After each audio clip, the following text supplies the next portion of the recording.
So the number one thing which I want you to focus as far as your staffing is concerned is caring about your staff. So caring is the number one thing which I want the business owners or the restaurant owners to focus. If you want to have the same team to work with you, if you don't want the same team, you can anyways don't care. They are anyways going to leave. But you have to think whether that thing is going to affect your staff, because the guests get attached with your employees. They have the regular customers have regular stewards or regular captains who they have a rapport with. So if you cannot, as an owner, you cannot afford to lose a good employee. The only reason is if the employee goes, the guests will give complaints because they are not used to the same experience. Their experience will change. You are not sure whether the other employee is going to take care of them the same way as your old employee has. So instead of doing that, why don't we care for the guests? Why don't we care for the staff? We take good care of them. We should take care of their problems. If at all they come to you for problems, let's say for example somebody from their house has got a medical issue or they require some funds, they are in need of some funds and all. If you have a trusted employee, you can stretch a little bit and you can help them by giving them some money in advance, or by referring them some, if you have some known doctor, referring them, or if you can help them out in any or the other way. That one act of good deed will help you retain him for a lifetime, because he will be loyal to you, because at the times when he needed help, you have helped him out. Most of the owners say that is not my job, you are just working for me, I don't care. So that is not the way you deal with a team. A team or a staff has to be dealt with precaution and care. So once you care for them, then they will care for you, they will care for the guests, they will feel that they are owning the place, they will feel that this is their house, and then they will not even think of leaving you. The second most important thing which I want you to focus on is appreciating your staff. Appreciate them as much as possible. Appreciate each and every act.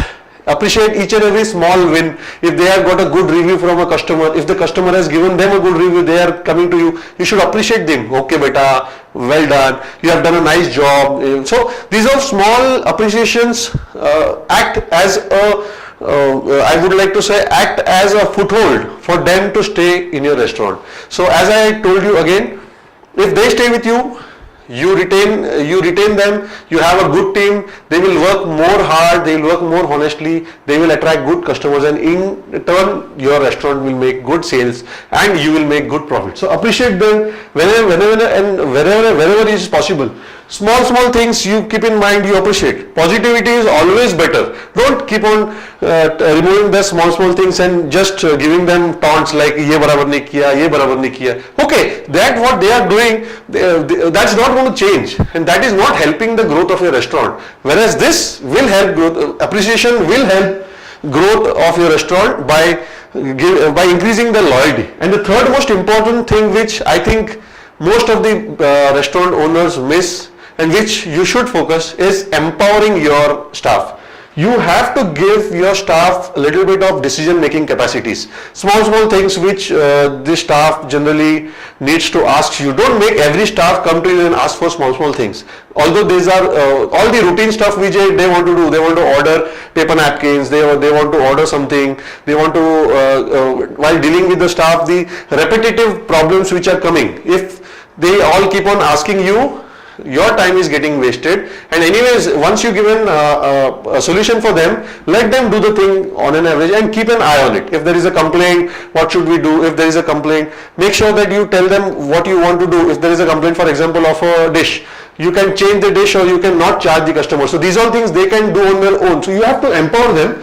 Empowering again gives them a feeling of ownership. The staff gives the staff a feeling of ownership. They feel appreciated that okay, I can take some decisions in this restaurant. I don't have to go every time and talk to the owner. So that gives them a feeling of ownership and a feeling of caring also, because then, so these all three things are tied into each other and they make the whole restaurant as their home, and then they will not leave you, and that will help you in creating a good team. So I wanted to focus on the staffing, because staffing is one of the most important aspects.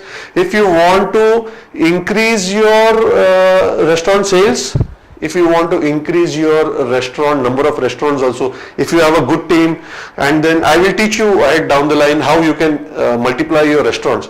You can take some people from the good team, put them on the other restaurant, and then they replicate. So this is all part of creating a good caring culture where the staff and the owners are attached. It's like a family, and then that will help you in increasing your restaurant sales as well as increasing your number of number of restaurants.